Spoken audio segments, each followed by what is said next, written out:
Welcome to the show, everybody. This is Mike, your host here. This is 10:37, should I say, p.m. here on the East Coast. It is 6/21/2026, and it is 68 degrees, mostly clear outside. It's nice outside here on the East Coast. It is beautiful weather.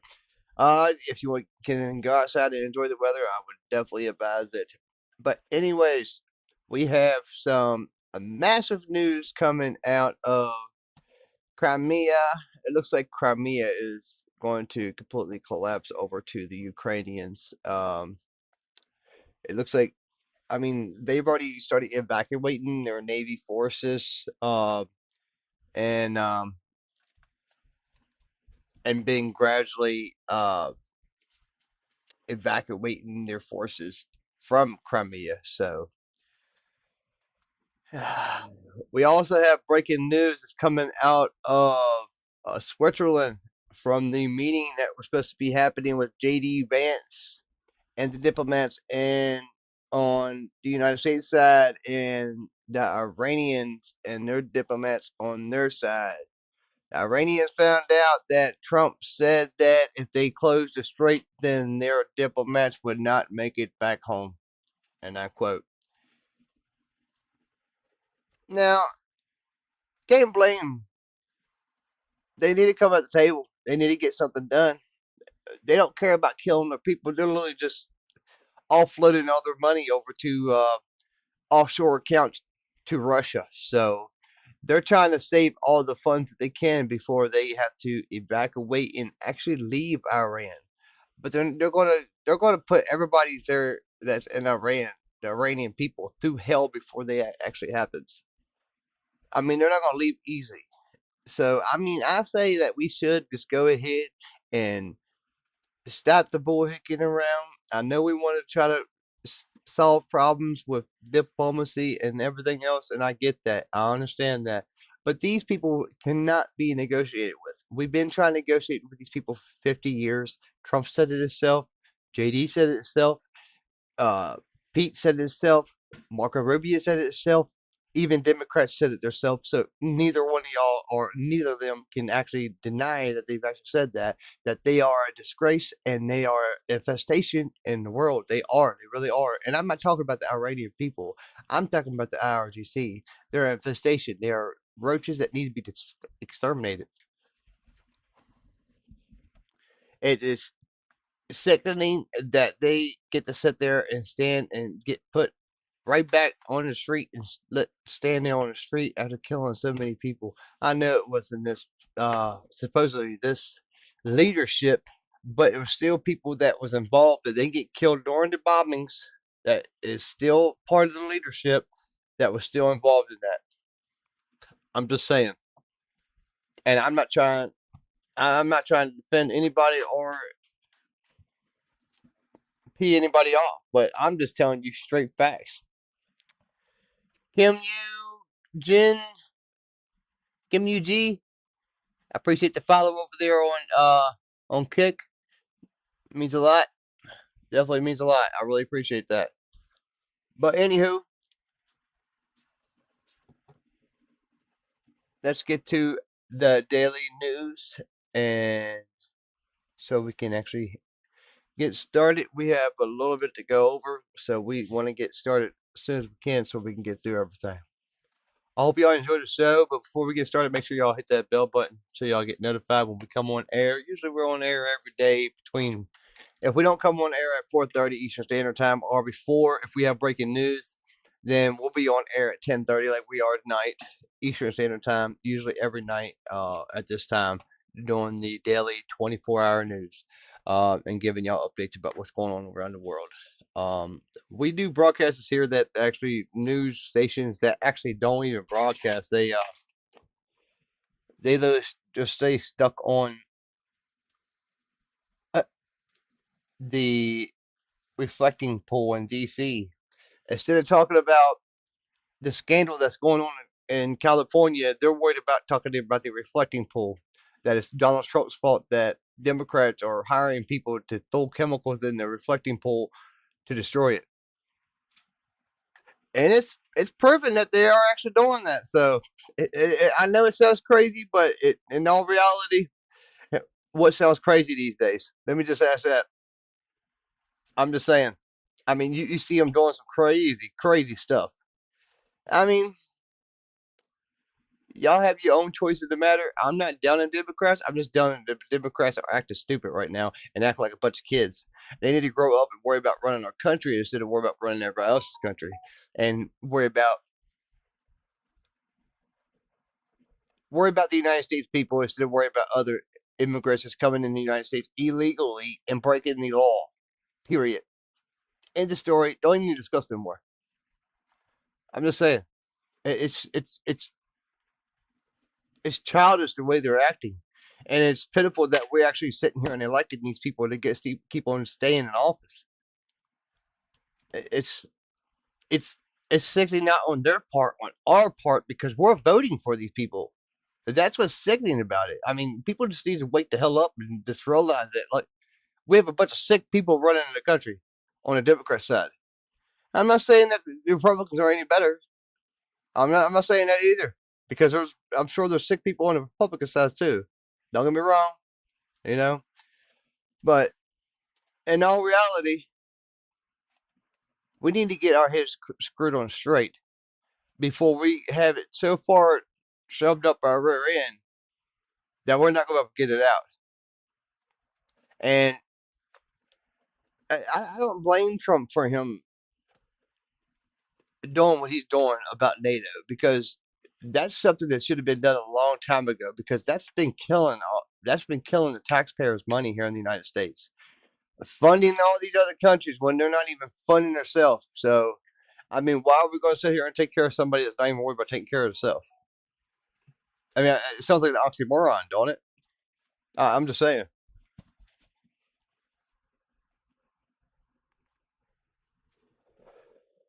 I mean, even my old lady agrees. She's out there flicking me off right now talking about it. I'm just saying. But anywho, let's get to the news, y'all. We like I said, we have a lot to go over about Russia Ukraine situation. I mean, I believe that we're right on the edge about what we are calling a highly more escalation to the war. Let me just say that, because of the way the troops and bases are being fortified and the way that the bases are being built along NATO's borders is astonishing. I mean, literally, they have bases near Lithuania and Romania that can hold 250,000 troops. That's insane. That's enough for an invasion. The first salt invasion, that's enough. I mean, if they would have 250,000 troops, they would have to have 300,000 troops just to feed them off until actually NATO forces can actually come in and resupply them and actually back them up. Uh, it's just insane what, like, and these countries are still sitting there saying, "Oh no, it's okay, it's okay, we're okay. We have the United States behind us paying all of our bills for us, and we have their soldiers here in our country."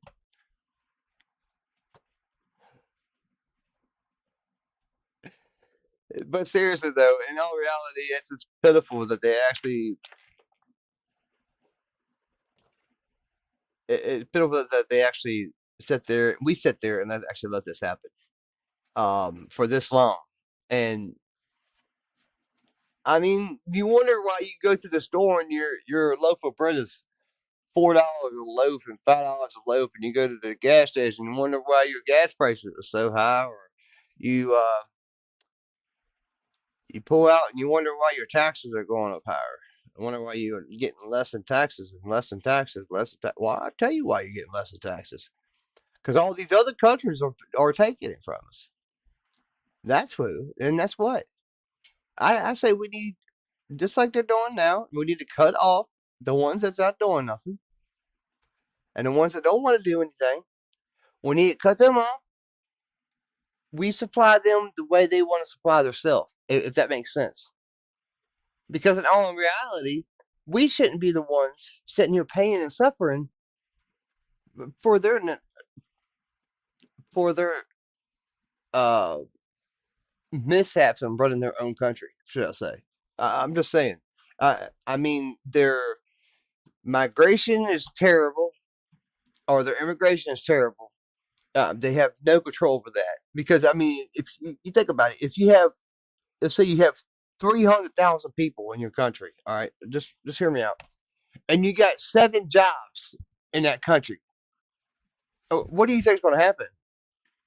I mean, you're literally going to have people living on the street, homeless people living everywhere. It's just insane the way they thought that was going to actually work out to their favor. Their unemployment status is crazy. Their unemployment status now actually exceeds I think everybody's in the world put together. I think it's insane. It's just insane the way their unemployment rate is right now.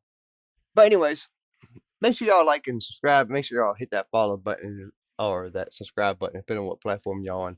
We are live on YouTube, Twitch, Rumble, and Kick right now, y'all. So make sure y'all get hit with the channels and then drop in where y'all from on the chat bars and let me know where y'all from as well. Active 1579 of the War News stream, and right now we have news to break the internet right now that Russia has now halted completely all the gas cells in Crimea, and there is an active civil collapse happening right now on the Isle of Crimea, and it is literally, no exaggeration, one of the biggest things we've seen in the course of the war. We're also seeing massive attacks strike Russian frontline logistics, and also the Russian fire groups getting destroyed left and right, and also large explosions are being reported across Russia this evening amidst a brand new attack on Moscow. And it's good to see you all once again.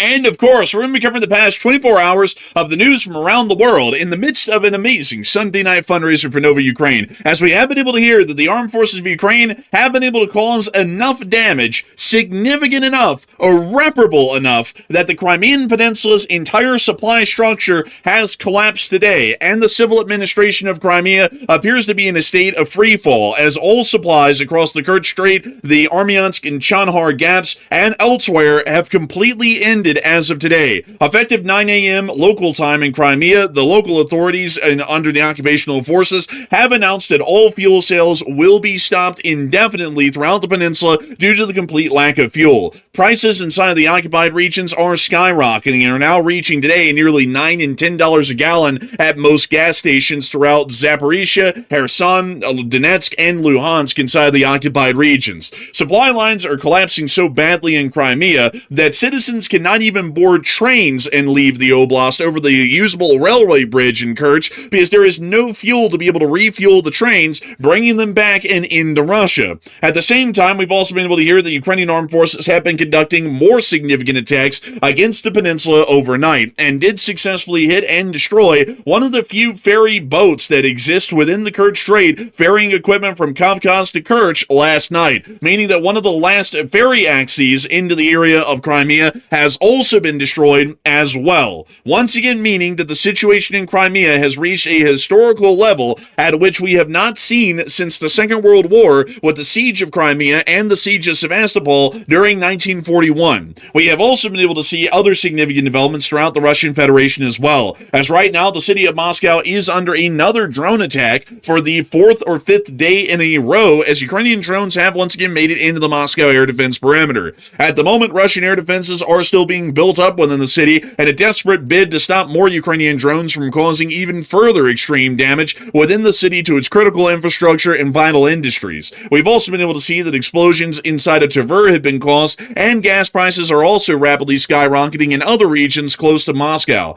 We've also been able to report of explosions within Bryansk, and the fact that Eastern Orthodox priests are now blessing the diesel down in Krasnodar. There's even been further news coming out of the Middle East, as we have seen that the U.S. and Iran are currently involved in negotiations in Switzerland. At the moment, the President of the United States threatened the Iranians earlier today that he was going to wipe them out before they could even make it back to Iran, which made them stop the talks, and they got up and walked away. And now it appears that talks may have restarted in a modest form at this point, and we have been able to achieve a major diplomatic breakthrough, and that everybody there has agreed that the memorandum of understanding is in fact what they're talking about. So we do know that major gains have been made in the negotiating table inside of Switzerland so far by the U.S. delegation today. today. We've also been able to see that additionally other statements have been made within the Middle East, and there's also been a UK MTO reported incident off of the southern coast of Yemen, while at the same time Hezbollah has made it clear that they will continue an armed resistance against Israel into the indefinite future, and a major explosion occurred today in the area of Qatar for largely interesting reasons that were not affiliated with an Iranian attack. We've also been able to see the Ukrainian armed forces have been inflicting significant losses onto Russian frontline forces over the course of this day, and the Russian Federation's forces have not been able to advance a single inch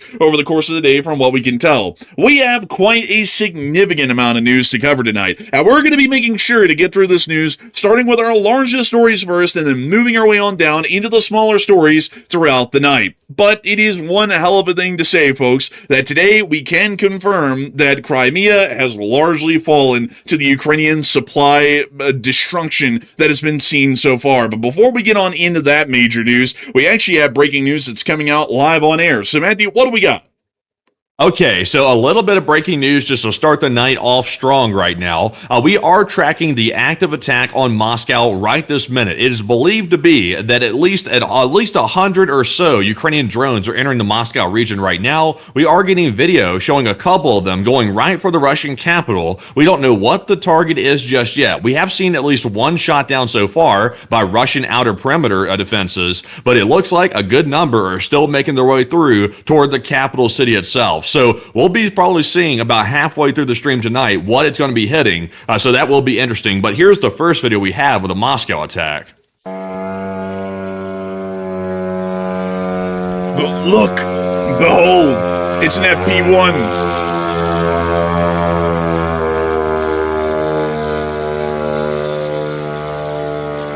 Very calmly flying in, by the way. One of the more slower variants, and as you can see, no issues really much at all. A very relaxed sort of an attack. The Ukrainians just conducted casually, as they do most attacks inside the Russian Federation. But with that out of the way, and showing us that there is still ongoing drones flying into the Moscow air defense perimeter, it is time for us to get on into our major breaking news of the day. And I bet y'all can probably hear the smile on my face through the microphone right now, because I gotta tell y'all that today's news is a special kind of news, a news that y'all might not ever hear again. Not that it's a bad thing, it's an incredibly good thing, but a good thing like this only comes around once in a while, and inside of Crimea today, the situation is completely collapsed.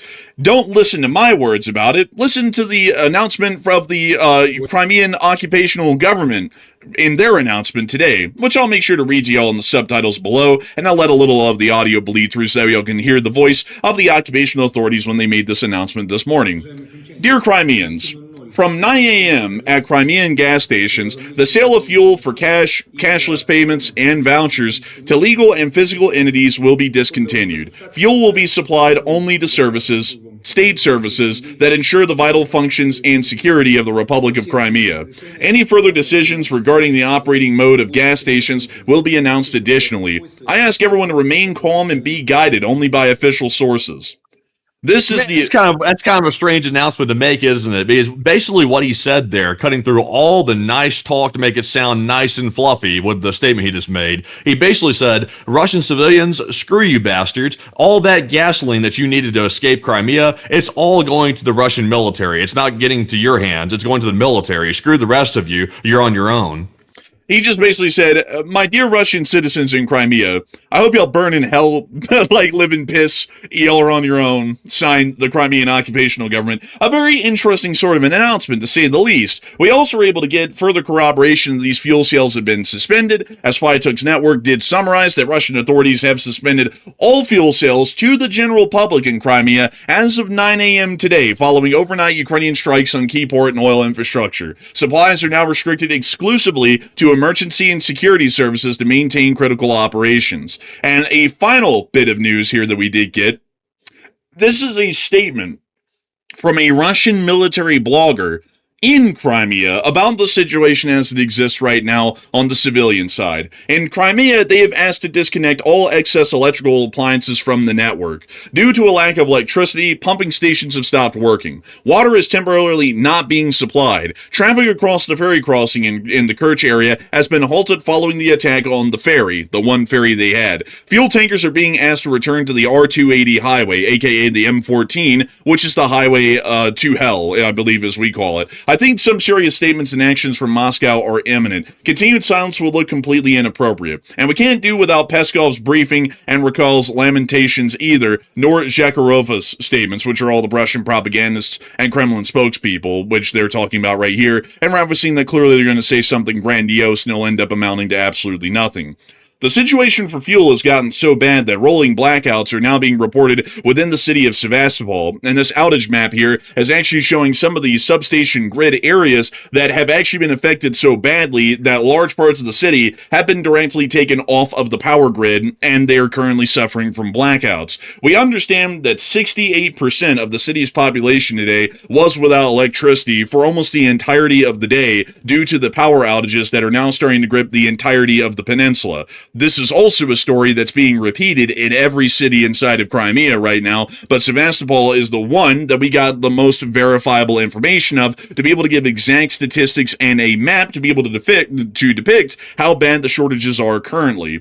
The shortages are even so bad that diesel in any amount to supply the passenger trains of the Russian state railways can no longer even be provided to passenger trains in Simferopol. As many people will know, gas stations as of this morning have been completely closed for civilians to be able to buy gas for any reasons. This means that if you do not have gas for your car, the only option that you have left to be able to leave Crimea is to go to a Russian railway station in Simferopol, Sevastopol, or any other smaller town within Crimea and attempt to try and get on the next train out of the area. The railway bridge at the Kerch Strait is still intact and operational, and passenger trains do routinely travel from Sevastopol and Simferopol all the way back into the Russian Federation to the city of Krasnodar and beyond to Rostov and even further on east. Many citizens of the Russian Federation that are attempting to leave today did decide to make their final few gallons of gas in their cars worthwhile and drive to the train station inside of the city of Simferopol to see if they could board the next train heading anywhere but Crimea.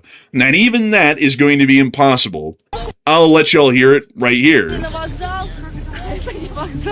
This girl is stating, and crying actually, that all of the trains in Simferopol have been suspended because there are no longer any fuel trucks or fuel resources to count on within the area to be able to even keep the trains running to get people out of Crimea and back into Russia.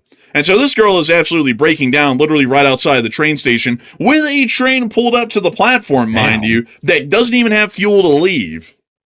Yeah, you know, every time I get distraught about stuff in my life, the first thing I do is flip on my phone camera and start recording myself crying about it. That's the first thing I do every time. I have to let other people see me crying about whatever's going wrong. So they're so distraught, by the way. Also, by the way, what's up with these theatrics? It's like y'all waited until Ukraine started literally devastating the entire Isle of Crimea to start trying to get on trains to leave. It's like you've been on stolen land for years at this point, and now you saw things going sideways. You waited to the last minute, and now you want to cry and bitch about it. It's like, boo-hoo.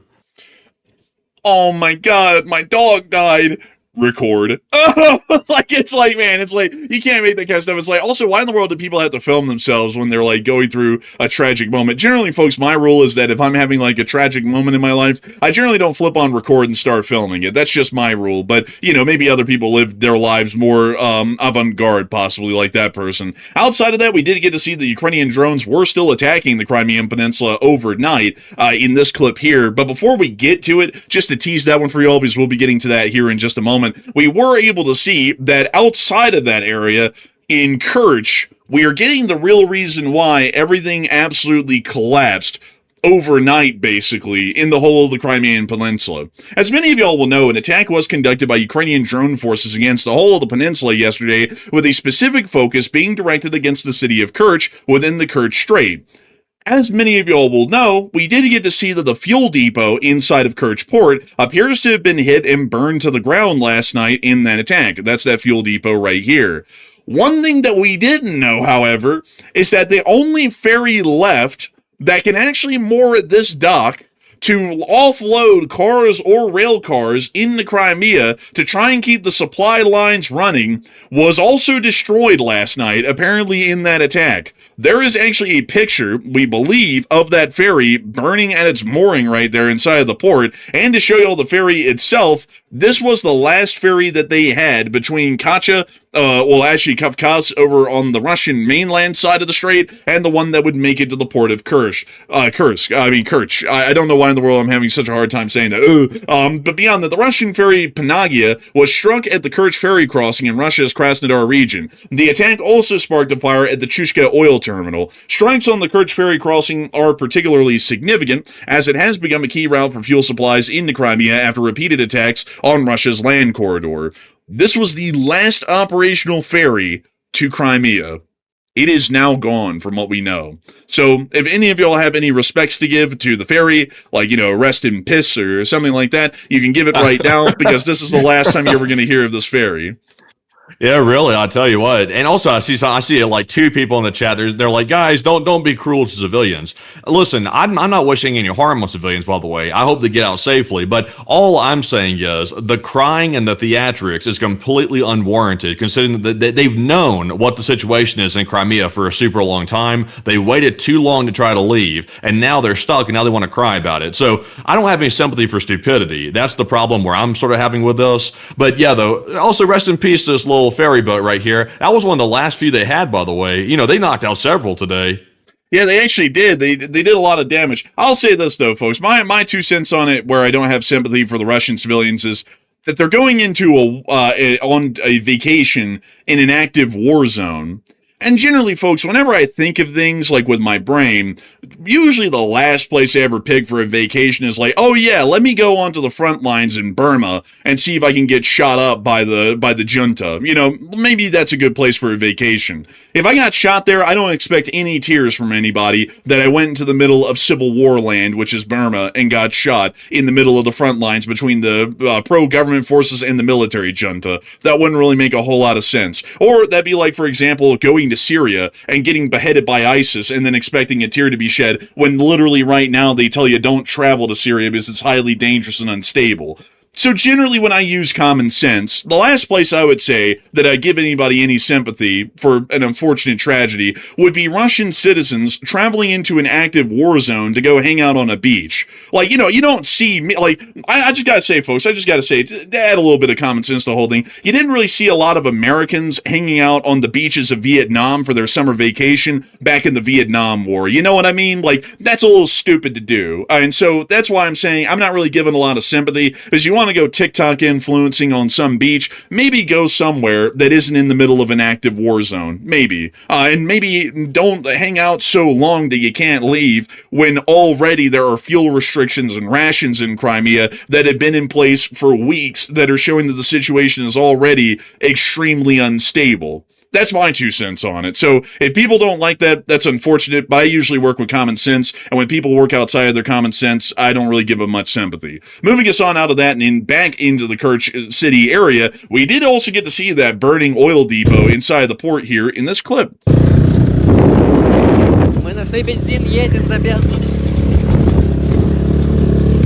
He's riding by the railroad tracks. They're very vacant, though. It's not really like there's any trains being run over them. Yeah, I wonder why that is. It might be a little dangerous. Well, I actually heard, Matthew, that the Russians had to clear out all of these railways out there in Crimea because apparently they said that the Russian railways weren't able to find the time to run a train because the Ukrainians were running a train on them. Kind of crazy, really. But we also got another... Also, you do have the clip of all the ferries on fire, like the 3 ferries out there in the strait. You do have that video? Oh, yeah. Yeah, we got that. Okay, making sure. We're about to get to that here very soon. There's one of the drones coming in this morning.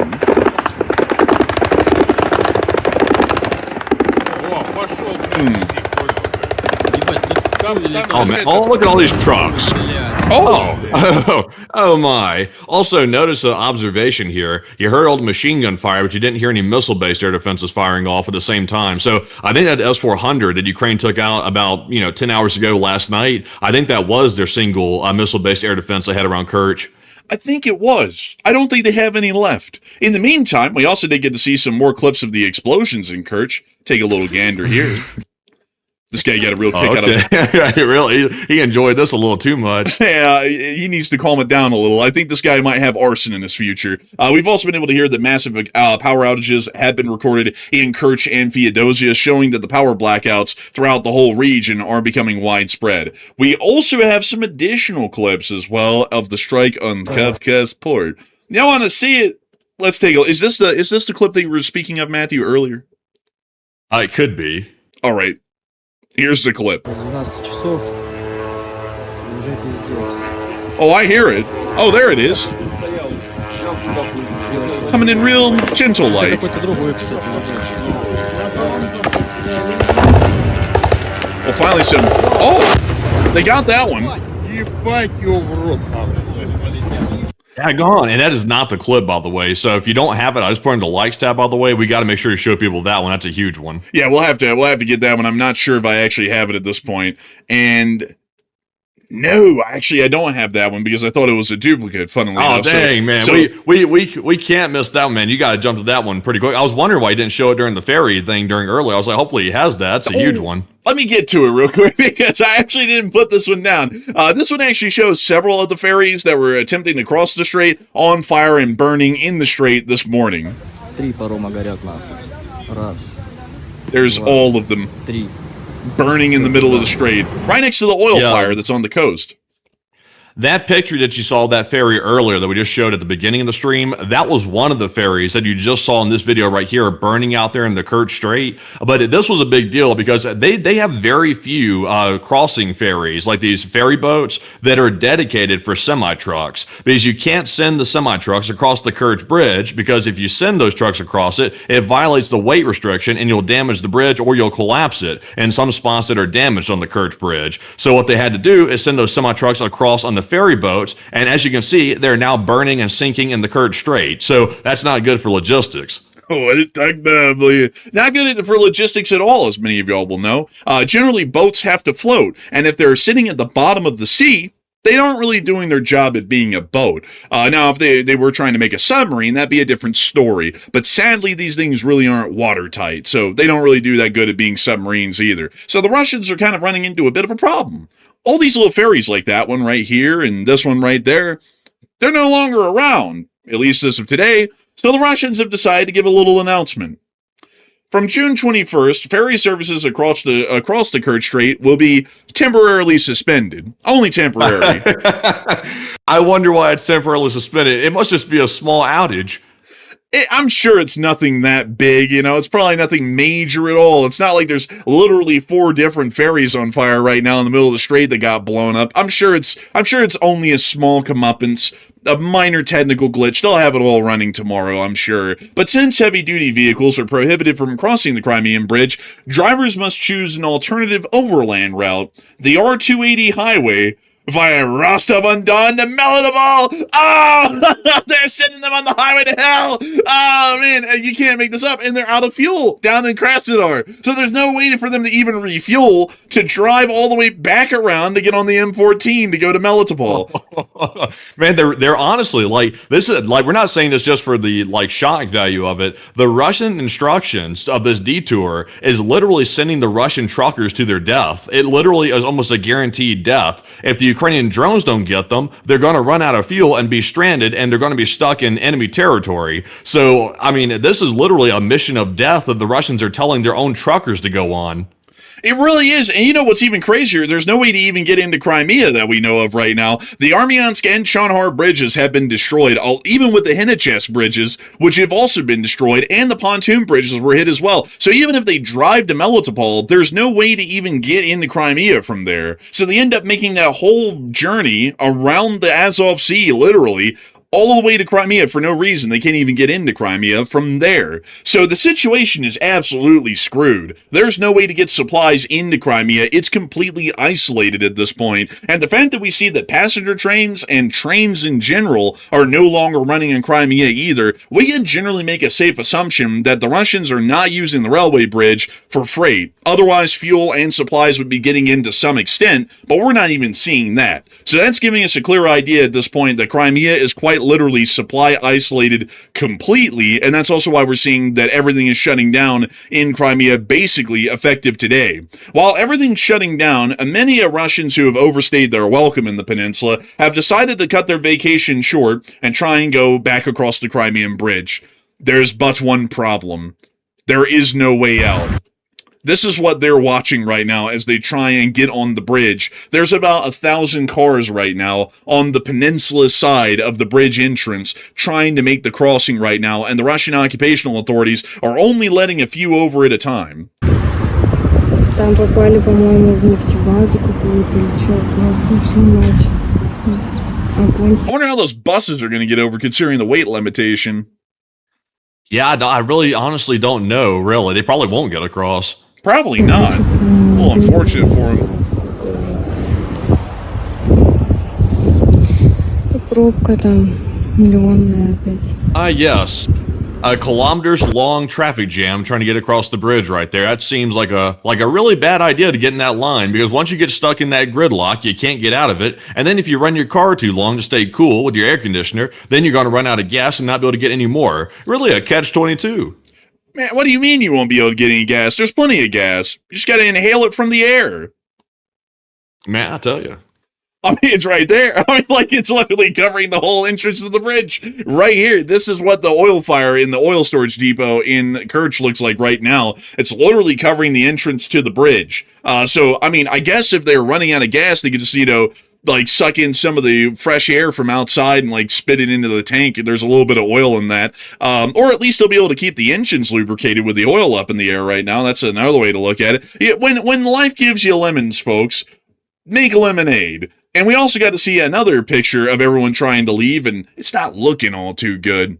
It's looking pretty sad. I gotta tell y'all, folks, it's just rough down there. And many Russians, they have decided to try and come up with ways to deal with this crisis that we're seeing right now.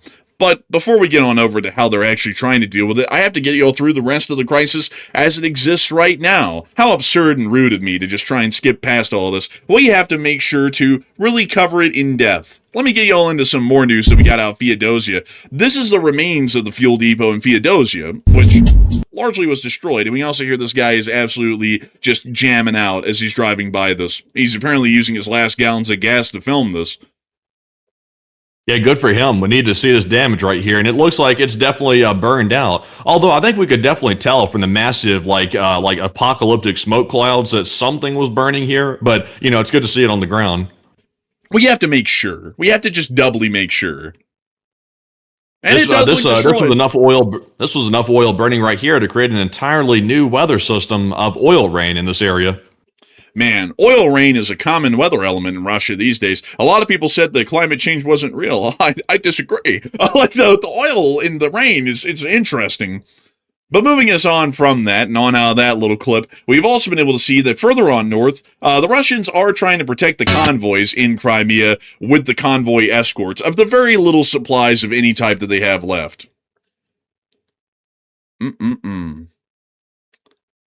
Are you sure this is Crimea? I thought this was the occupied territories. This is actually, this one was in Crimea. There's another one from the M14. But there's actually two similar clips from different locations.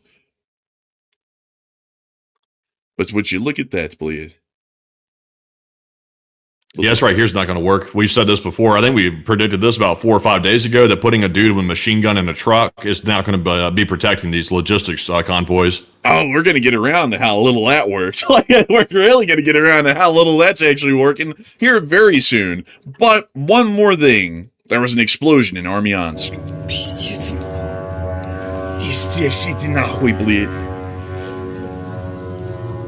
Get him, boy! Oh! They got him. Let's take another look. Looks to be something in central Armyansk. Sadly, we can't tell exactly what. This is Bryansk, I believe. I think that was a video of Bryansk.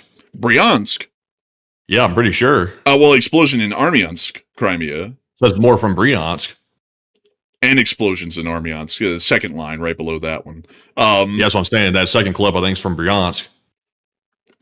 I think so, but the first one was from Bryansk. I had to make sure because he said Bryansk. I was like, Bryansk? The hell? I was like, man, I'm pretty sure that's from Bryansk. But anyways, moving us on from that clip, we also were able to see an amalgamation of clips made by the Ukrainian long-range unmanned systems forces striking and destroying Russian targets inside of Crimea last night. Let's take a little look. Actually, you know what? While we take a look at this and just show you all the compilation of destruction from last night's attack, a lot of people are talking about the situation in Crimea right now. And as the Russians are trying to flee, many people are putting in their thoughts and prayers for those folks. And so, Andy, what are people thinking about that? And what are you thinking about that as well?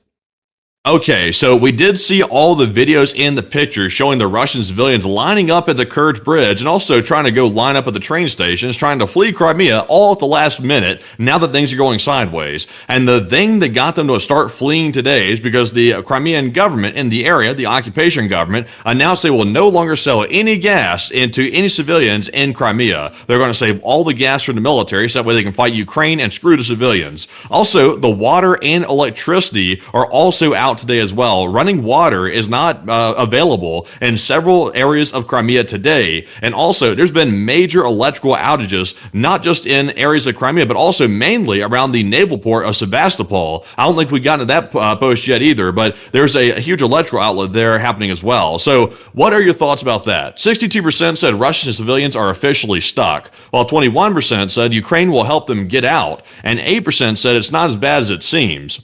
And I'm with the 60%. I think Russian civilians are officially stuck at this point. They have no gas. They have no even method to leave the area. The only way out is the Crimean bridge. The ferry boats are now destroyed for the most part. So unless they're able to hoard across that bridge, then they are not getting out. Unless they want to take their luck going through the occupied Ukrainian territories, which is also known as the Highway of Death, then there's no way for them to leave. So I'll be honest, I'm not sure what those civilians are going to do there. I think they're just going to have to bunker down and hope for the best from the looks of it. But Enforcer, what say you? Well, I hope they get schwemmers because there's no way across the bridge. There's no way across by ferry.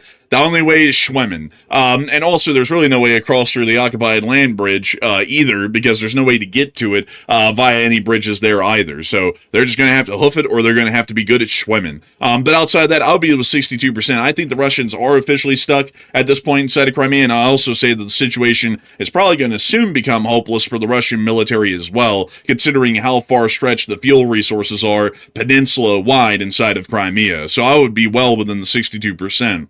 In the meantime, we can actually see the Ukrainians continuing to target and destroy Russian supply trucks and also critical infrastructure in Crimea and the occupied land bridge. We can even see them here showing the fire in Kerch, which we already showed you all previously. Excuse me. Goodness. A little something in the throat there. We can also see one of the strikes in I believe that would be Kerch. Another little fire there. They've been doing hard work. Also, by the way, I see Ulf Hednar said, would Ukraine agree to help aid Crimea if they agree to renounce Russia, like basically start a mob and kick out the occupation authorities? I would not rule that out because Ukraine is not a monster of a country, by the way. Now, if it was Russia, I would have some doubts about that. But Ukraine would have sympathy on the civilians that are left there. The Ukraine's goal here is not to hurt civilians, it's to simply kick the Russian military out. That's their main goal, so that way they can retake Crimea. So I think that they would offer some sort of quid pro quo like that to help the Crimean Russian civilians out to get them out of the area, because ultimately I'm sure Ukraine wants to get the Russians back into mainland Russia. They don't want them to stay in Ukrainian territory. So I imagine they probably would. I imagine they probably would as well. We'll have to see how it goes, though, because there ain't really a lot of ways to get folks out of Crimea right now, so I guess they'll have to start getting a little creative. Coming up with some imagination, maybe. But those fires in Crimea sure are looking quite nice. But moving us on out of all that news inside of Crimea, some Russians have decided that they will fix the problem, and they will bring back the fuel. And we have been able to see that the gas is being blessed down in Krasnodar as a result.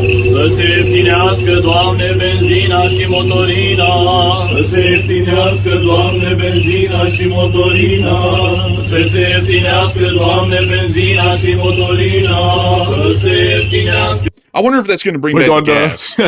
We're going to give them some gasolina. Give them some gasolina. Give them some gasolina.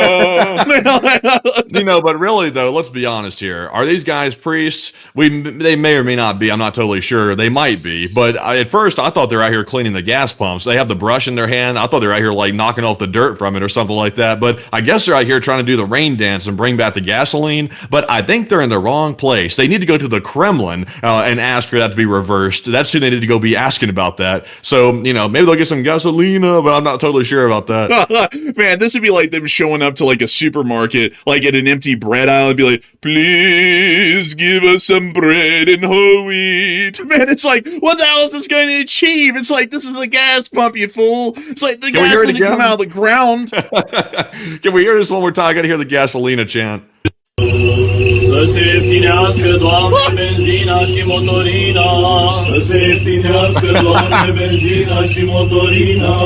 Wait, he literally said, give us gas for our automobiles. Did you hear that? He said, like it's something, benzene for automobile. Man, he literally said gas for the car. Oh my God, listen to it again. You can hear it clearly. Hey,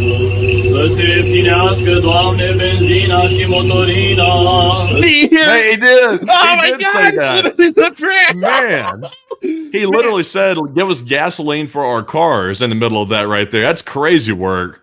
Man, you know, I always remember, folks, that old American psalm. I believe it's let's see, it's I think it's in, what is it, Shaney 13.8. Blessed be the oils from the lands of Arabia or something like that. There's a chant for it and everything. But crazily enough, these guys have come up with a whole song and a chant and a prayer apparently for gasoline for the car. Literally, that's what he said. So I mean, that's unbelievable, really. And they repeat it. That's a chorus. It's unbelievable. Also, by the way, like, what's the significance of the broom or the brush? Like, what is that? Does that mean something? Like in the Orthodoxy church or something? What does that mean? I don't really know what it means, but it's like they have this across the Eastern Orthodox faith. They like dip it in holy water and they kind of like flick it over people's heads to bless them with the holy water. It's I don't know the exact ritual involved with it, but that is a fairly normal part of Eastern Orthodox churches and the Russian Orthodox one particularly. They're really big on that. But isn't that meant for like, you know, flicking on the people? Like it's not meant for like flicking on the gasoline nozzle or the pump. It's like, isn't that intended like holy water to bless the people? Well, I mean, many things have been blessed by like priests of the Eastern Orthodox faith. I mean, I think at one time I've seen like Russian fighter aircraft being blessed with the holy water and the little like broom looking thing. I don't know the name of that specifically. But let me see if I can, let's see. Russia blesses jet. Let me see if I can find a picture. Oh yeah, here we are. Like here they are, like in another place, actually blessing. I think it's an Su-34, like slinging holy water into the intakes of the jet engines. You know, it's like they do this like quite often. The Japanese actually blessed an F-35, but they did it by their own Shinto traditions. But yeah, the Russians do this quite commonly for a lot of stuff. Like they bless tanks and everything as well. Interesting. That's very fascinating right there. I don't think it worked because I think the plane got shot down. Nah, it really didn't work. It's also not really working here to get the gas back at the pump. So I think this whole thing is generally, you know, kind of not really going all too well for him, you know. But I gotta say, man, the whole chanting thing, this is insane. Like I would never believe they'd actually unironically do something like that. It's like I don't really think that anyone, like any god, would ever help with bringing back gasoline. You know, it's like it's more of a man-made, artificial kind of a thing that's happening right now. It's not like gas is literally going to bubble up from the ground into the gas station magically or anything, you know. But anyways, moving us on out of Krasnodar and also the whole of Crimea. At this very moment, while all that's going on and they're trying to bless the gas down in Krasnodar, we have been able to see that there is an ongoing drone attack against Moscow once more. And several videos did come out right before we went live on air showing drones flying on into Moscow. Here's one of those clips.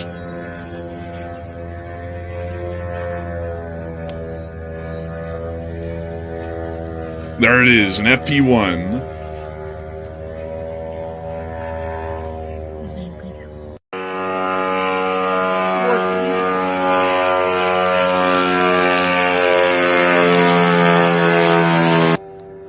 Quite a lot of them.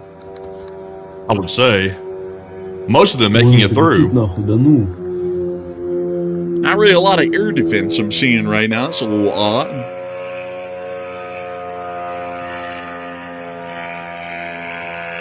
Another one. Also, by the way, I got a new video that I just got. Apparently, it's a new one. It does show the Russian air defense shooting down one of the 100 drones that came in. Just one of them, if you want to take a look at that. Let's take a gander. Let's take a look. Oh! Ёбли!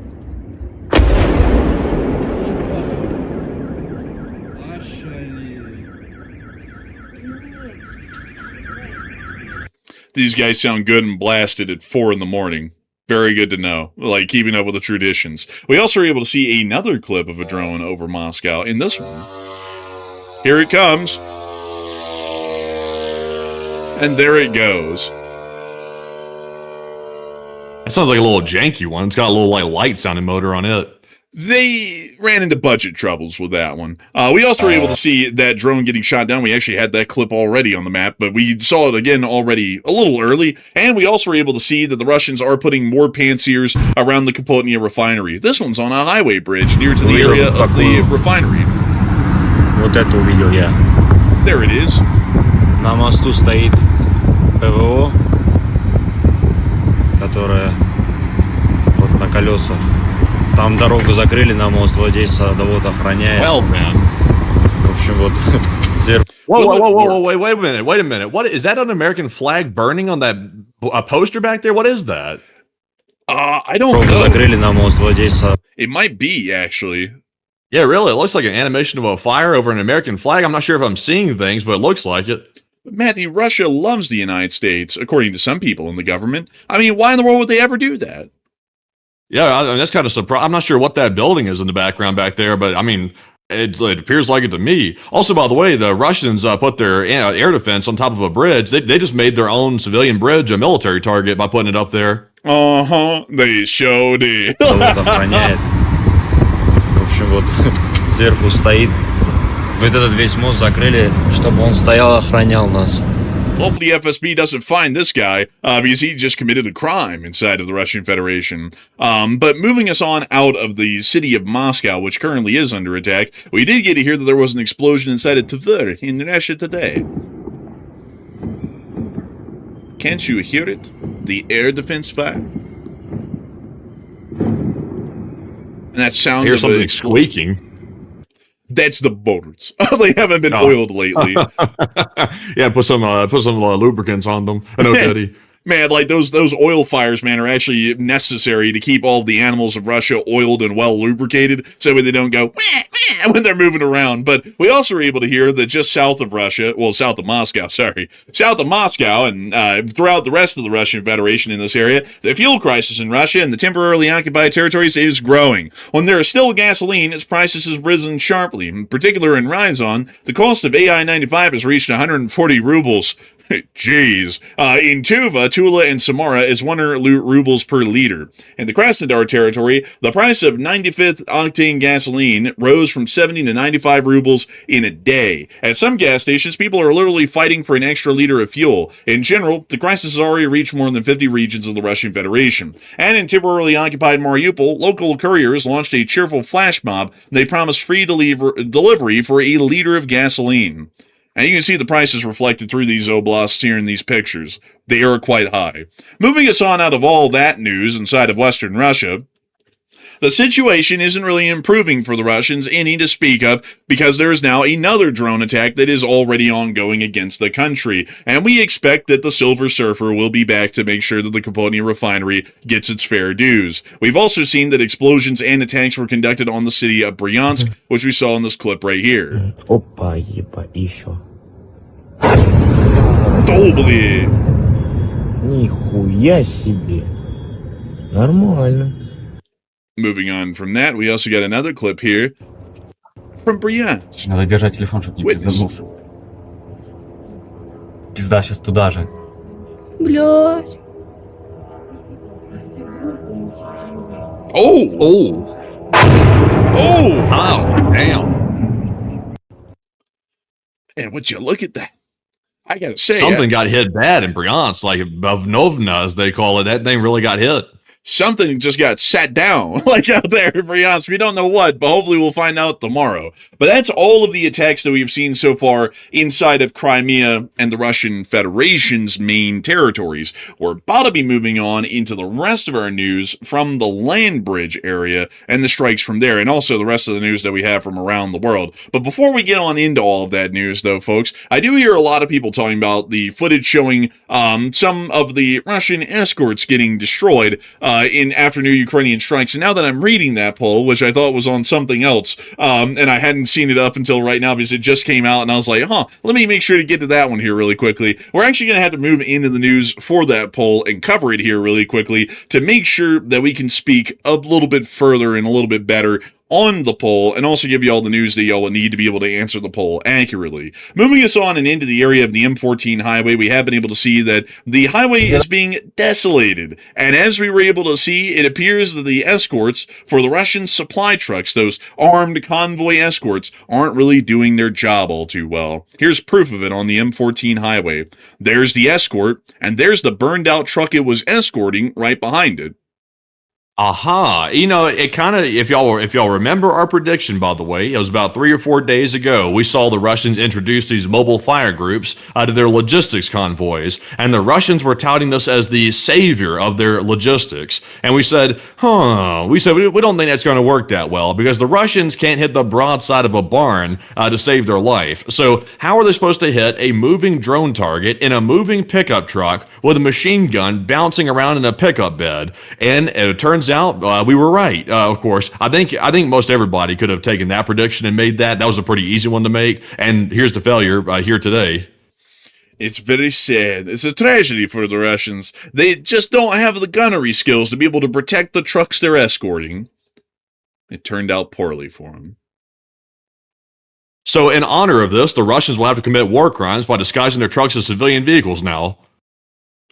Absolutely! Of course! Like, that's the only conclusion. I'd tell you something, folks. I'd tell you something.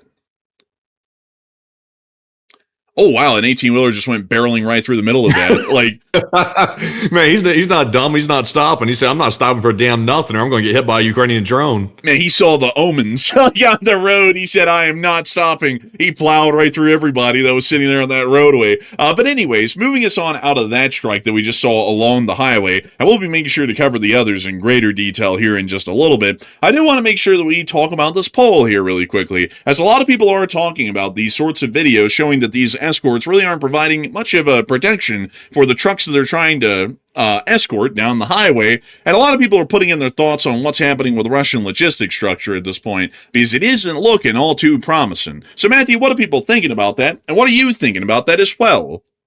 Okay, so what is going to be the fate of the Russian military logistics now that their best effort to save it by sending out Vadim on the machine gun in the pickup truck didn't actually work out that well, to everybody's dismay? So it looks like 67% said Russian logistics are totally doomed. 6-7. 25% said Russians will disguise their trucks as civilian trucks to get the logistics to the military, and 4% said Russian logistics will be saved soon by some stroke of luck, or maybe the water from the brush might do it. So I would say personally, I think the Russian logistics are doomed. The Russians probably knew from the outset that these mobile fire groups were not going to be able to properly defend the trucks, but they needed to do something to appear like they're trying to fix the problem, or otherwise Vladimir Putin's going to be on their ass. So they did it. It failed like we expected, and also probably like they knew it was going to fail. And now they're going to have to start resorting probably to war crimes, which is disguising military logistics as civilian vehicles. We've already seen some preliminary allegations that they've already started doing that, and I would suspect that the Russians, being very deep into war crimes these days in this war, they're probably going to start doing that again in greater quantities. So I'm with the 25%. But Enforcer, what say you? I would say that I'd generally be with the 67%, I think that Russian logistics are generally doomed, because even if they do try and disguise the vehicles as civilian trucks, which we've already heard that the Ukrainians have alleged that they are and have been attacking some civilian-looking vehicles because they claim that they're carrying military cargoes, this generally removes all of the protections provided by the Geneva Convention against civilian vehicles, as the Ukrainians could generally assume that any civilian vehicle is a military vehicle in disguise and hit them with really no discretion. It would be up to the Ukrainians to create their rules of engagement as to how far they would be willing to take that, but generally, the running standard with the Geneva Convention is that once one side breaks the Geneva Convention, generally both sides can break it. To explain this about the best I can, with a World War II example, when the SS gathered up around 100 American prisoners during the Battle of the Bulge and executed them at the Malmedy Massacre, the order was given from the top by Eisenhower, General Eisenhower, who is the Supreme Allied Commander of the Allied Armed Forces in Europe, that if any SS prisoners were taken by Allied forces, they were to be executed on the spot. And generally that's because the SS and that specific portion of the German military had already proven that they were going to execute prisoners. So there would be absolutely no quarter given in turn, as they had already violated the Geneva Convention, and therefore the gloves are off. It's very similar to how the Russian Federation has stricken and hit Ukrainian energy infrastructure for years, and the Ukrainians are now hitting the Russians' energy infrastructure in turn. It generally is considered a war crime to attack enemies' infrastructure, but if the Russians are already attacking yours, then that rule generally goes out of the wayside. You can attack whatever energy infrastructure you would like in the enemy country, and there really is absolutely nothing wrong with it, because that side is already violating that clause in the Geneva Convention. So for that reason, if the Russians try and disguise their vehicles as civilian trucks, that still isn't going to give them any protections. The Ukrainians will just start to target and destroy any and every supply truck or civilian vehicle that they can see that is within reach of their drone forces. So I would say that the supply situation is largely done for in this area, without a doubt, especially in a place like Crimea. One thing that's incredibly important to remember about Crimea is that while it is not a frontline fighting territory, it is an incredibly important support base for the Russian armed forces operations in Kherson and Zaporizhia. If this peninsula does not exist in any operational capacity, there is no indirect fire supports, generally by air or artillery, that can be provided to the Russian frontline forces in Zaporizhia and Kherson. And as a result of that, we could start to see that those frontline positions become a lot more precarious for the Russian armed forces. Additionally, we could see that the lack of coastal defenses and coastal protections around the Crimean Peninsula could create a hotbed for Ukrainian SOF activities, where they're landed on the beaches and are able to generally travel well within the Russian rear line areas without ever being detected, to be able to conduct an endless amount of destruction against Russian forces and to gather a significant amount of reconnaissance against the Russian armed forces as well, which could be used to coordinate and conduct even more effective strikes, which would further degrade their situation more rapidly. Right now, we are looking at a total collapse of Crimea. That has actually happened as of today for the larger part. We are still waiting to see a total collapse of Zaporizhia and Kherson, with Kherson most likely the next to go, considering that it's at the extremity of the supply line's reach, and also we already knew that it was in a very similar situation to Crimea just a couple of days ago. Zaporizhia will probably be in a very bad position, speaking of logistics, but it'll probably never enter in a point that's absolutely critical, because they'll still have a direct land connection to the Russian mainland no matter what, and while the supplies could be heavily decreased in tonnage per month, and we could see that most supplies never even make it to the frontline units, they still will have a minimum of supplies to be able to work off of in that area, probably until a Ukrainian counteroffensive begins, and those supplies might be exhausted pretty quickly. So I would say they're generally screwed down here. I don't really think there's any way for them to save themselves.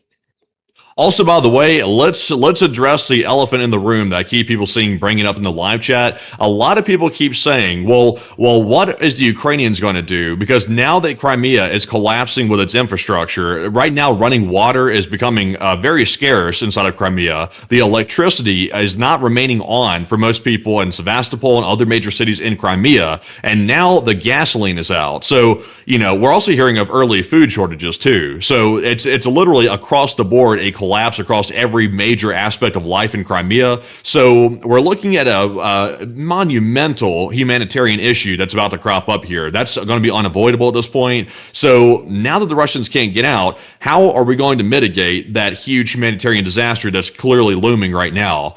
And I'll be honest with you folks, I really don't know that answer. I think that maybe the Russians might start airdropping stuff maybe to the Crimean civilians, or maybe NATO or maybe Ukraine or somebody might drop stuff to these civilians maybe. I'm not sure if that's even going to be enough even at that though. But I mean, that's going to be a problem that's going to get solved. I'm not really sure how they're going to solve it. I would have to say that I don't really know how they're going to solve it either. I think at this point it might just end up being a humanitarian disaster for the larger part for the Russians, and there's really no way to avoid it.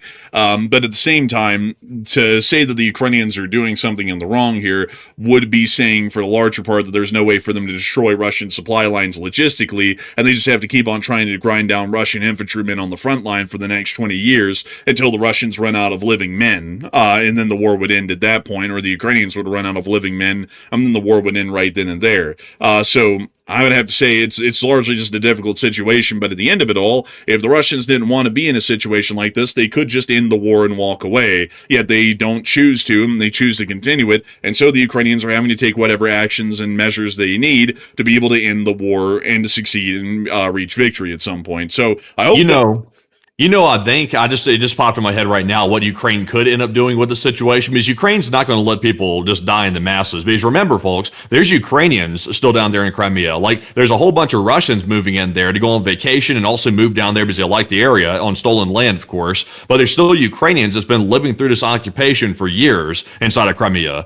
So I think what the Ukrainians might end up doing is once this situation starts getting more dire and the Russians try to fix it, they could end up coming to some negotiation or deal with Russia to allow some limited logistics to go through the occupied Ukrainian territories to bring food to the civilians, but only food for civilians. So that way nobody starves to death down there or something like that. So they could do that, and then in exchange for that, Russia has to make some concessions on their side, so that way they gain some territory or something like that on the side of the Ukrainians. So it might be an exchange like that. That might be what the Ukrainians are going to try to do with it, because, I'm not sure how many countries are going to stand by and let the people in Crimea starve to death. I'm not sure how many people are going to just sit by and let that happen. I imagine there might be international outcry about that. So, everybody loves to outcry when Ukraine does something, by the way. The Russians harm people all the time. Like, they let people starve, they make people suffer. Nobody says anything about Russia doing that. But when Ukraine does it, I can guarantee you the whole world's going to be in an uproar about that, which honestly, on one hand, it's understandable. On another hand, it's kind of hypocritical.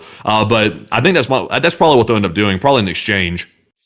Maybe they might do an exchange, but at the same time, what the Ukrainians are targeting and hitting inside of Crimea is all considered military targets. So, if the supply lines are getting knocked out and it's creating a humanitarian situation, technically, while a humanitarian crisis could be created, the Ukrainians really aren't breaking any clauses of the Geneva Convention with the attacks they're conducting right now, for the larger part, by hitting bridges that are used primarily for military supplies, like the Chandar and Armiance bridges, the Kerch bridge, the railroad and road ferries across the Kerch Strait, the fuel supply depots inside of Crimea. Every single one of those by the Geneva Convention is classified as military targets, depending if they're used primarily by the military. And from what we know, because Russian supply lines intermingle with civilian ones so heavily and also are primarily using all of those infrastructure items inside of Crimea, each and every one of those is a military target that Ukraine could hit. So as far as Ukraine following the Geneva Convention, well, we can tell largely to the letter, they've done that about as good as they can, but still a humanitarian crisis is going to be created, which I feel is more on the Russians to solve,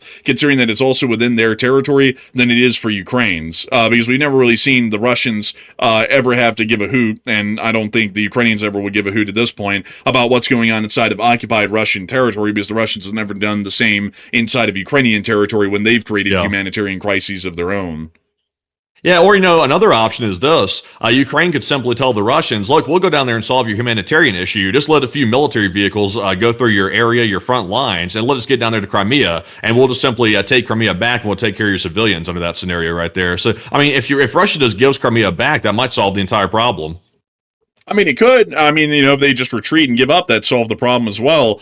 So, we'll have to see if that ever happens, but it's generally a situation that is going to be a hard one to navigate. I see some people saying it's wrong for people to starve. Well, it's wrong for the Russians to put them in the middle of a war zone where they could starve, the truth be told. I mean, the Russians have been telling people for years that it's safe to go into Crimea. It's totally fine. Everything's great. We're going to crush the Ukrainians. They're less than human. They're basically pigs. And then the Ukrainians start striking back. The Russians completely lie lie about the situation, and now they got plenty of people in a lurch. And also on top of that, a lot of people are saying, well, they don't have drinking water. Well, they would have drinking water if the Russians didn't blow up the dam, this one right here, that held back all of the water in the reservoir that gave Crimea its drinking water. If the Russians hadn't blown that up, Crimea would still have drinking water right now today, but they blew that up 3 years ago. So as far as the situation that's existing inside of Crimea, if you can point a finger at anybody to really blame, it's more so the Russians to be blamed than really anybody else. The Ukrainians are in the process of fighting a war, and they're trying to destroy military supply lines so that way Ukrainians don't end up dying every day for the next 20 years on a static front line against the Russian army because they keep being supplied and they're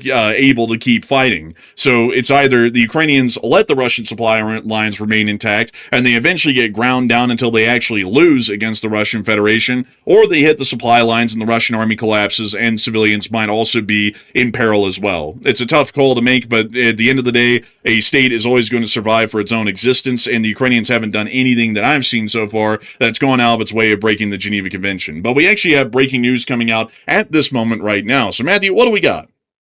Okay, so it looks like we have some breaking news out of Moscow. It looks like another wave of drones has made its way into the capital city of Moscow. We are currently seeing that there are major disruptions. The number one most disrupted airport in the entire country of Russia is the Moscow Vnukovo International Airport right now. That's in the entire world, actually, number one most disrupted. We're also seeing a whole bunch of flights around the entire city of Moscow and flight patterns and holding patterns, that is, around the major city. So it is right now, I would assume that Moscow is under a direct attack. I would assume that's what that means right there. We don't have any more videos to show y'all about that. We will be getting more of that very, very soon. And now that we're seeing the disruption start. So unfortunately, you might want to check Flight Radar 24 live right now and see what you can see on the map. Here it is right here. Yeah, it looks like they're in holding patterns all over the place. I'm not really seeing any near to the airport. Actually, it looks like 2 flights have taken off in the past several minutes from Vnukovo. But we can see one flight out here that's been in a holding pattern for a while. And let's see here. Any others? Well, there was one there and another there. That was one that just took off from Vnukovo. And let's see. There was another one that appears to have been in a holding pattern. Another one.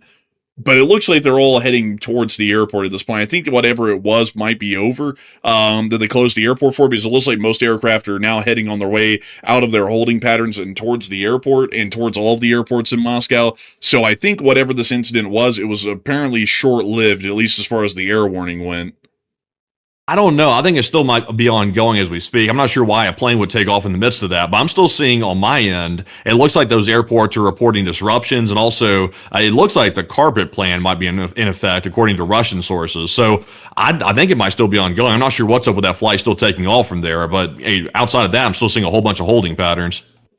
Man, honestly, it's an interesting incident. We'll have to keep an eye on it, and hopefully we'll get some information on what's going on at the moment to be able to figure out why that's happening. But before we move on into the rest of our news for the night, as we still have quite a interesting bit of news to cover and quite a good bit of it left, I do have to say humongous thanks to everybody so much once again who has been watching the show so far. Over the course of the first hour and 8 minutes, we've been able to get 103,000 people here watching the show, and we've had a peak viewership of 21,000 people, I believe about 30 to 40 minutes in. I've got to say that we're entirely honored and greatly appreciative of so many people who have been here tonight watching this channel, and I hope that many of you all have considered this to be your primary source of news, and hopefully a well-sourced and information one as well, to be able to cover what's going on over the course of the day. We are going to be moving on into the rest of the news, but before we do, the fundraiser, which we have been running in the meantime, has reached a whopping $1.2 thousand out of the $2,500 goal that it has. An impressive amount.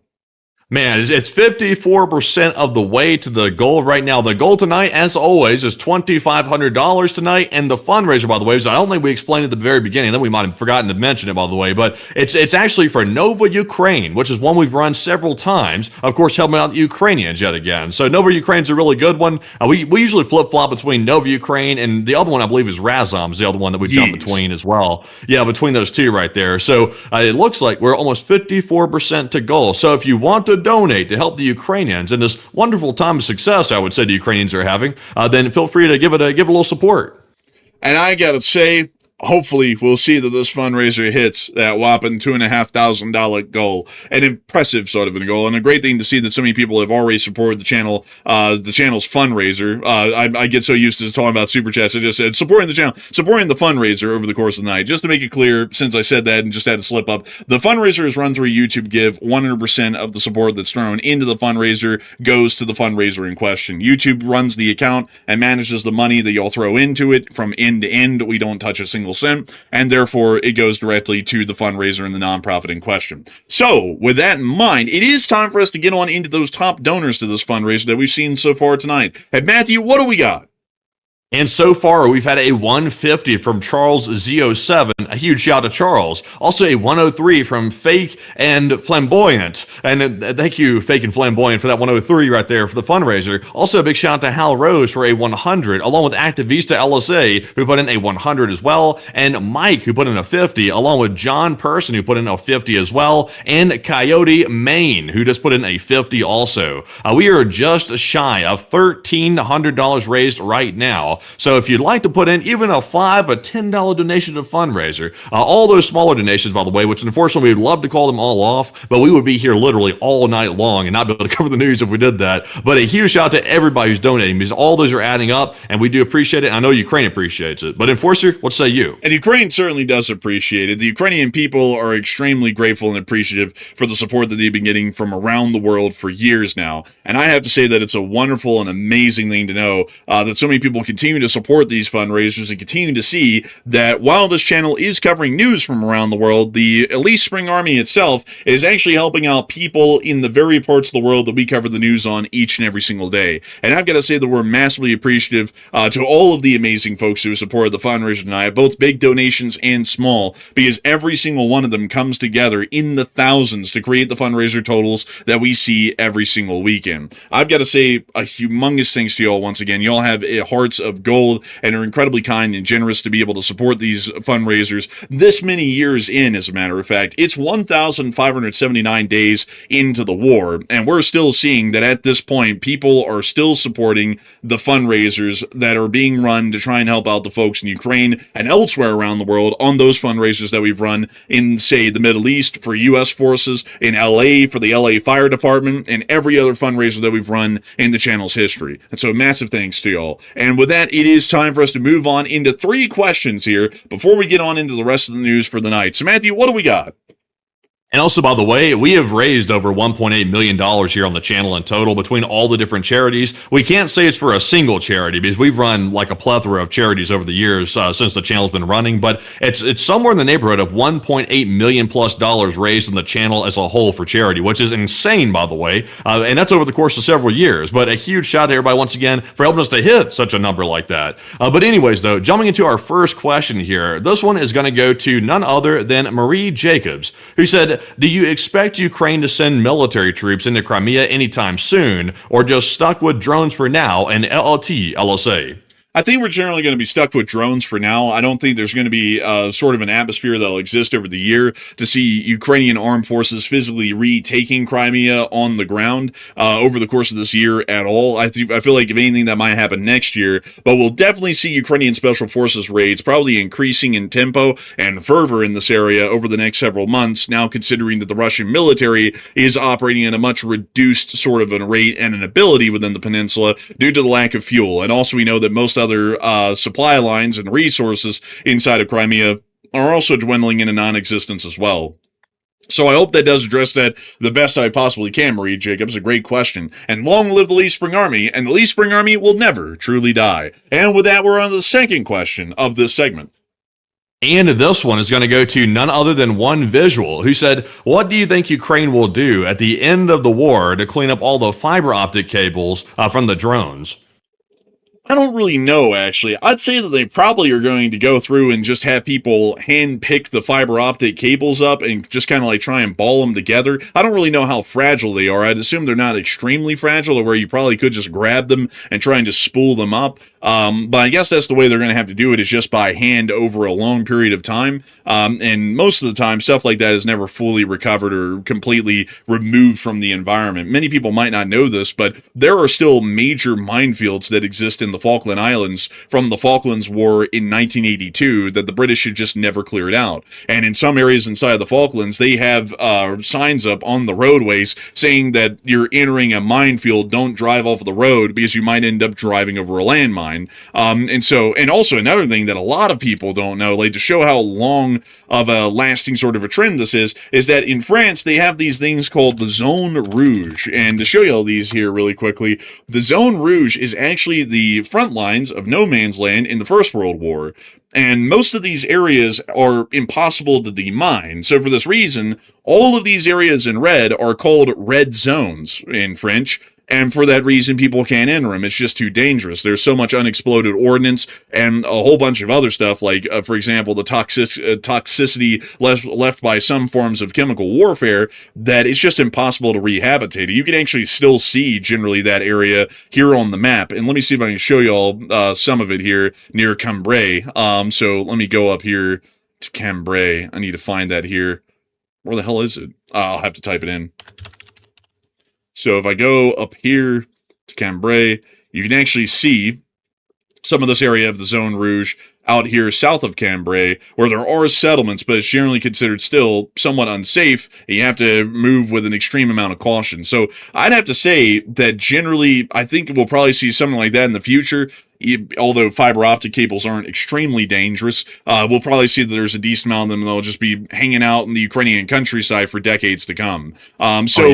You know, the bad part about it is there's really no incentive for like private companies to go clean it up, because, you know, when you have valuable materials like copper and stuff like that, if you have like old wiring or something, private companies have somewhat of an incentive to go get it and clean it up because they can sell it for scrap value. But with fiber optics, though, it's basically worthless. There's really no scrap value to fiber optic cable. And also, even if you want to have like a recycling company come in and get it, it's very hard and expensive to recycle the fiber optic cable because the components that make it up, they're really just not valuable, really, for the most part, and also it's hard to recycle. So it's just a mess, really. It's just there. Also, by the way, it litters the whole landscape. Like, it's hard to even like pick it up when you want to pick it up. So it works great for getting around signal jammers, but it's just absolutely ruining the environment. Yeah, it's pretty bad. If anything, the people who would probably pay for it would be, say, like forestry services in Ukraine, if they have something similar to what we have in the United States, or farmers individually paying or working by hand to try and clear out the fiber optic lines from their fields once they get back to them. Because there really isn't a monetary incentive for a company to come through and clear it. So either the Ukrainian government would have to clear it, a government agency would have to clear it, or the individuals that own the land itself would have to go through and clear it out by hand, little by little over the years, or never clear it at all. So I hope that does address the question the best we can. A really good question, by the way, one visual. That's one that I don't think anyone's ever asked before. So I'd say that's quite a unique and very interesting question right there. And with that, it's time for us to get on into the last question of the segment, and then we're going to be getting on into the rest of the news from around the world. All right, our last question of this segment is going to go to the White Pony, who puts in a $20 super chat. And thank you, good sir, as well, for that support. He said, now that Ukraine has sent Russia back to the horse and buggy days, what do you think Russia will do to retaliate? And the Russian military is so punch-drunk now. Do you think that Putin will resort to tactical nukes, perhaps?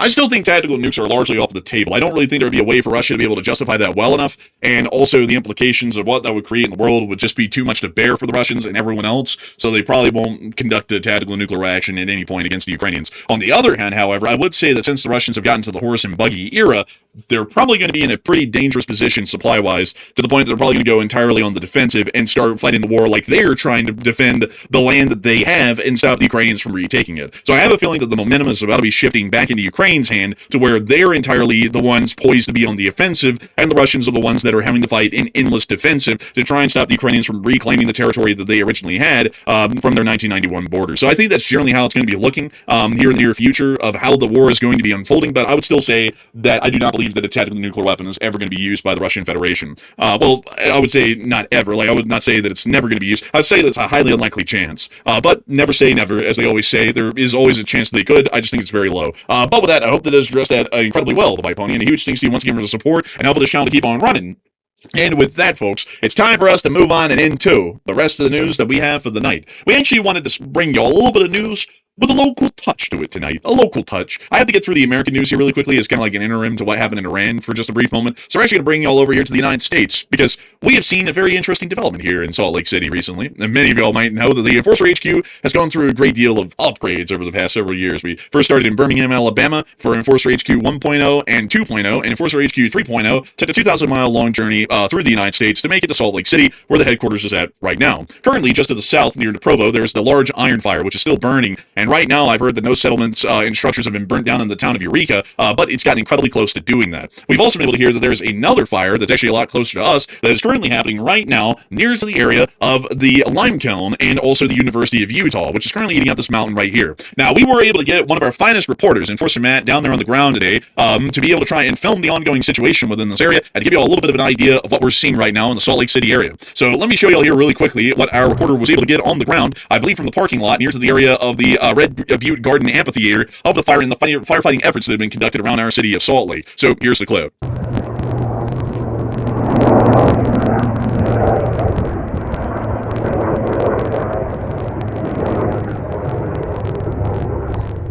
Now, can you explain to us what's going on here?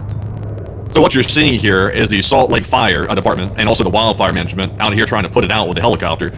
They were running around the helicopter. I believe they were doing like water pickups from a nearby reservoir, I believe. And they also brought in a charter flight on a private jet that was dropping down fire retardant on the fire as well. That one came in right as I was leaving. I didn't get a video of that, unfortunately. But as you can see, though, the entire side of the mountain here has been burnt to a crisp. And it didn't seem like it was really under control, really, for the most part. It seemed like it was still burning quite badly on the backside of this mountain right here.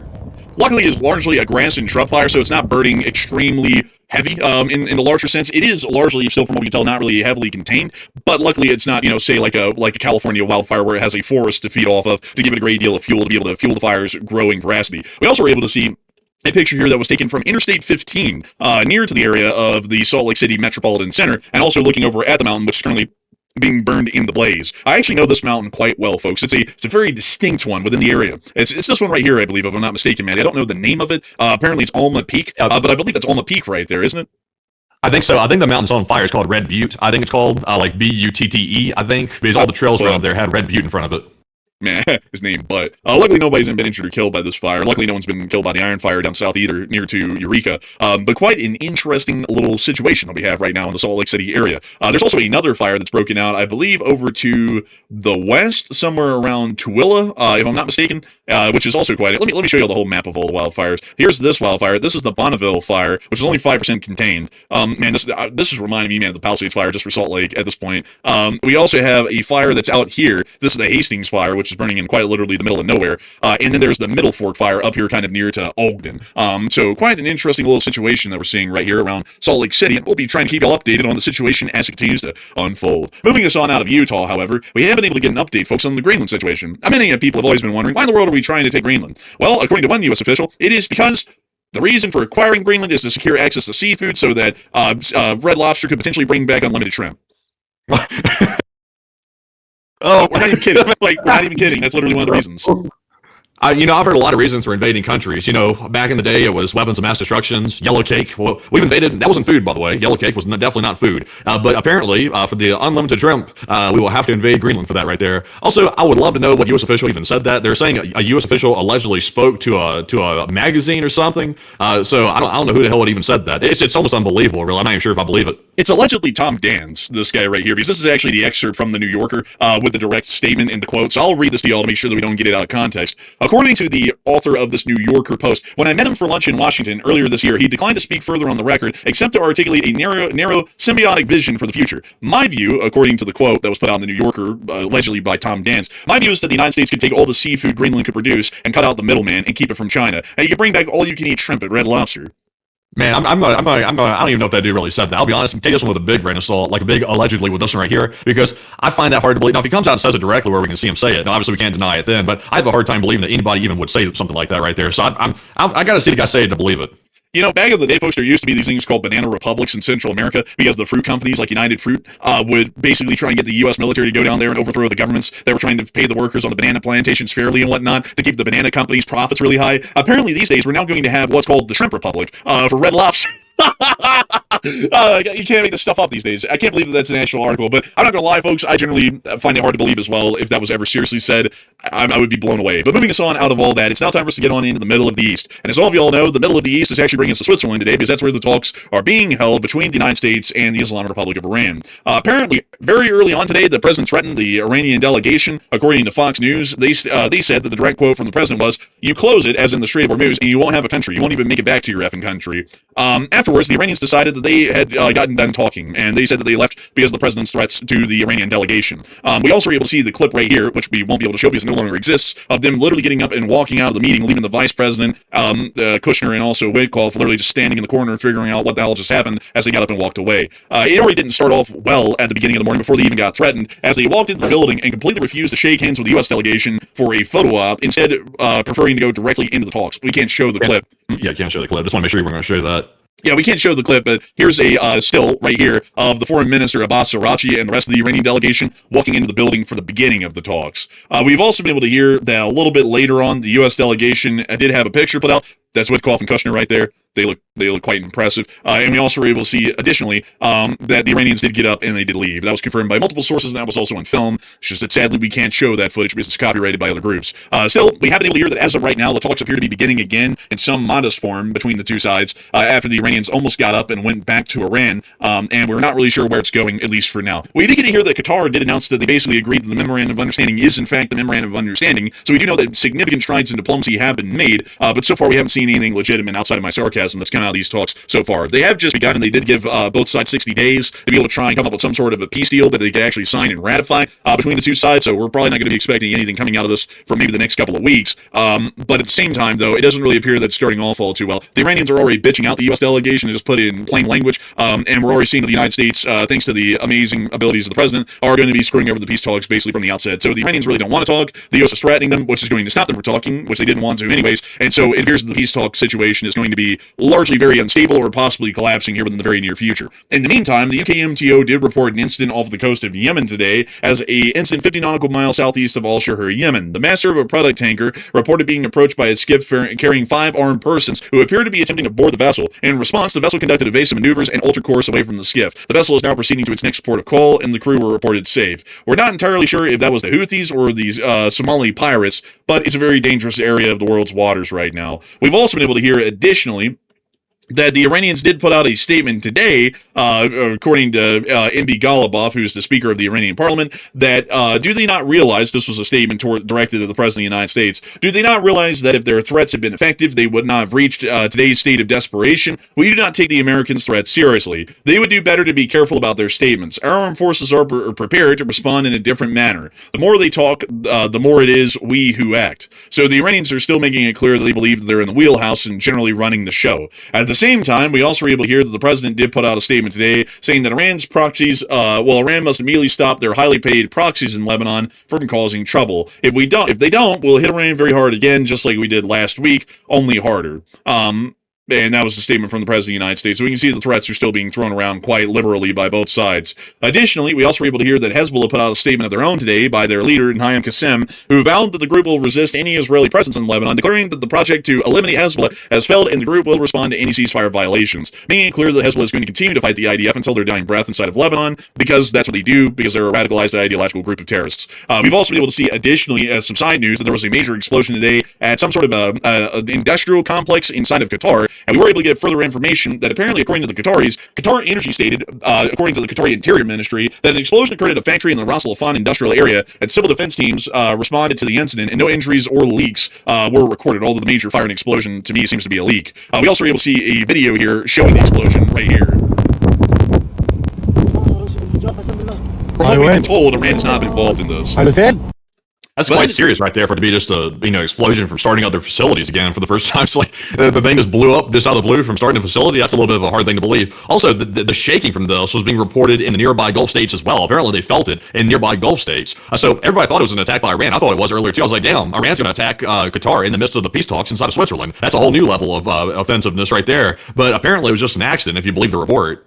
Yeah, apparently, according to the Qataris, it was just a pure accident. Nothing too serious to look into. Don't need any investigations further. But a lot of people are talking about the situation outside of that weird Qatar incident that happened today with the negotiations that are going on in Switzerland right now. And as we are seeing, there is quite a lot of crazy stuff going on with it. Threats thrown by the United States, the Iranians treating us like dogs. Basically, everybody's not really wanting to be at these talks, yet they are. And Matthew, what are people thinking about this right now? And what are you thinking about it as well?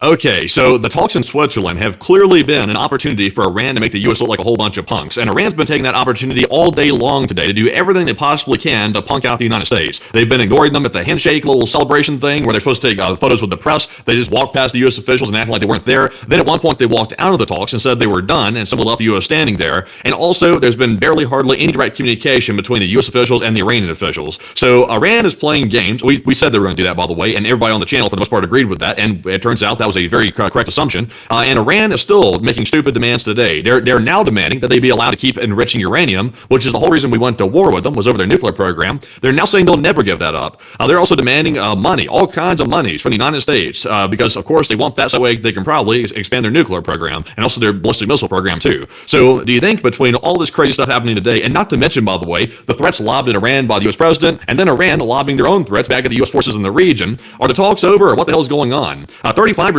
said yes, and war is now back on the menu. Excuse me. And 38% said no, talks will continue soon, and 19% said yes, the talks are over for good.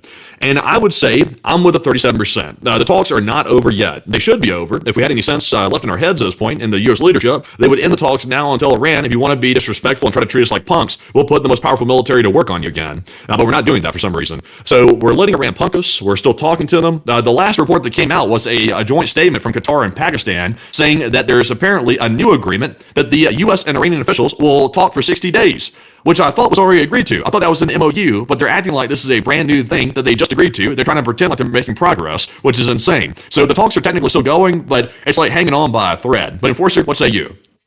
I'd say that the talks are probably going to continue. I'll be with the 37%.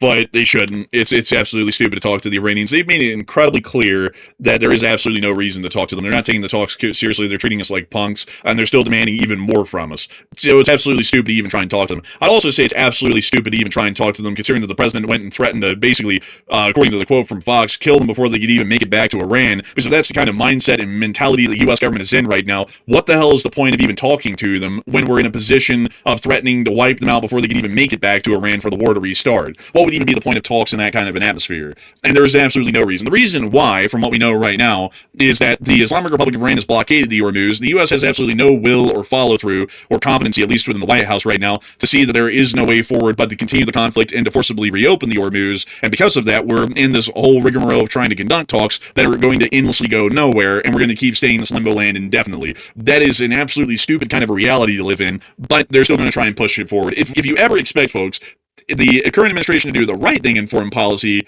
then you ought to automatically assume that they're going to do the complete opposite of what you would expect them to do. What we would expect them to do right now is end the talks, considering that they've already started off horrifically, and the Iranians have put great shame on our nation and our diplomatic delegation with their actions so far, and to restart the war. That's what you would think would happen. But every single time that we've seen the U.S. needs to take a clear and obvious action by the current administration, they always take the complete opposite one that's needed. So I would say, without a doubt, we're going to watch the talks go on probably for weeks at this point, before they actually end. And they'll probably end with absolutely nothing being achieved, or we'll sign away quite literally everything that we can to the Iranians. It'll happen in one form or another, but this whole talks period will be completely pointless, and it will go on with really no reason for the next several weeks as they try to make it work. But moving also, why are they doing, like, this isn't meant to be political, by the way, but why are they doing the vice president so dirty? They have the vice president over there right now being punked out, and everybody knew the Iranians were going to try to punk the U.S. officials. That was obvious. They were going to try to do that. So now everybody's dogpiling on the vice president about being punked out. It's like, well, it's like he's not there necessarily by his own volition. He's been told to go there by the president. That's why he's there. So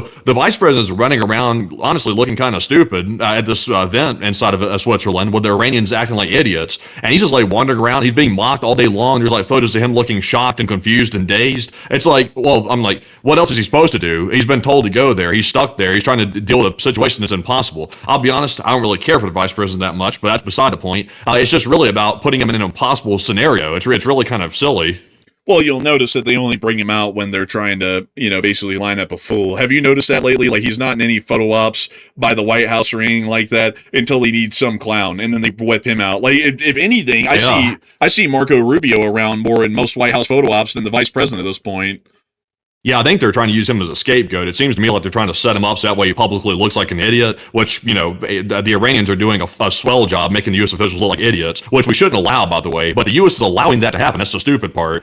So we're looking like fools right now, and that's working against the vice president now, because now everybody's going to look at him like a real fool now, and, they're going to try to set him up with the whole narrative that, oh, it's his fault that it went wrong. It's like, that kind of junk's really dirty right there.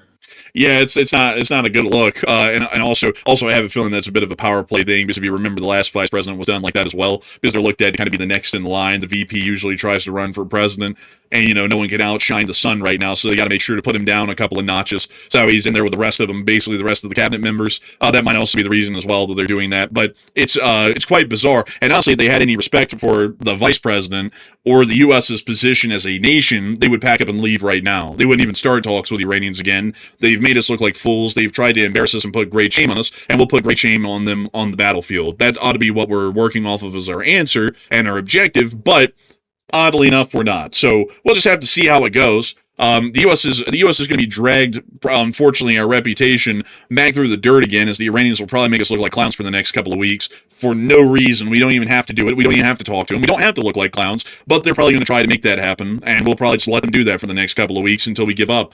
So I hope that we don't. But that's what's going to happen. So moving us on out of that bit of news inside of Switzerland and the Middle East at large, we've also been able to hear of some more news inside of Ukraine. We were able to hear today within Kyiv that apparently, according to Zelensky, he stated that the U.S. president planned to ask U.S. defense companies to establish licensed production of air defense missiles in Europe and Ukraine. So it appears that licensed production is going to be happening under U.S. companies and U.S. firms operating inside of European and European countries and the state of Ukraine.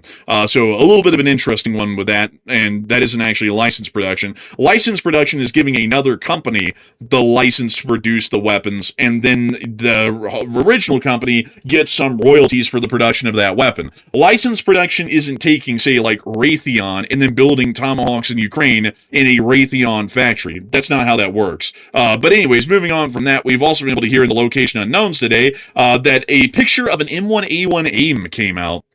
The M1A1 AIMs were actually provided by Australia to the state of Ukraine. M1A1 AIMs are specifically the Australian export variant of the Abrams. And we can actually see some of them here in the Ukrainian armed forces on the training fields getting ready for further deployments to the front lines. The Ukrainians have actually stated that the M1 Abrams variant, a main battle tank, actually is not their favorite because it is proven to have some difficulties with not really crew survivability, but durability for the larger part, especially due to its jet turbine engine, which requires a significant amount of maintenance, even inside of more humid and wet environments like Ukraine. And that actually was a huge problem of operating the Abrams inside the Middle East during the invasion of Iraq in 2003 and the Gulf War of 91, is that a lot of the Abrams jet turbines suck in a significant amount of sand and really any sort of particulates or dust in the air, and it requires the filters to get cleaned out fairly regularly, meaning that Abrams can actually be maintenance intensive because of their jet turbine engines or power plants for the tanks. So the Ukrainians have said that this isn't really their favorite tank, and we've started to hear that a lot over the years. They actually prefer the much more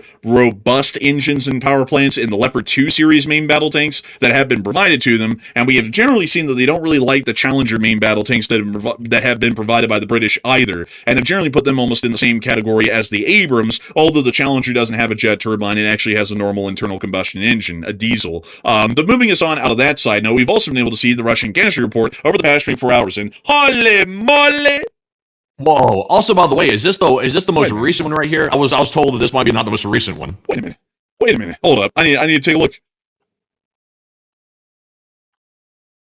Yeah, that's the most recent one on here. Hold up. Let me go check some.